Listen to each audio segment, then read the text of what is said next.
দেখেন এখানে পুলি পিঠাও রয়েছে, ভর্তা পিঠা রয়েছে। এখানে পুর দেওয়ার জন্য ফুলগুলো রেডি করা হচ্ছে। দেখেন এটার ভিতরে দেওয়া হবে নারকেলের পুর, আর এই ভর্তা দিয়ে করা হবে।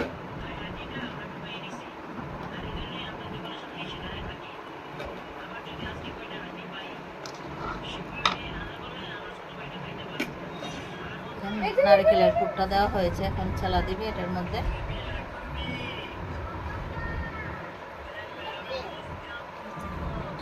ডিজাইনটা দেখেন এখানে দেওয়া হচ্ছে।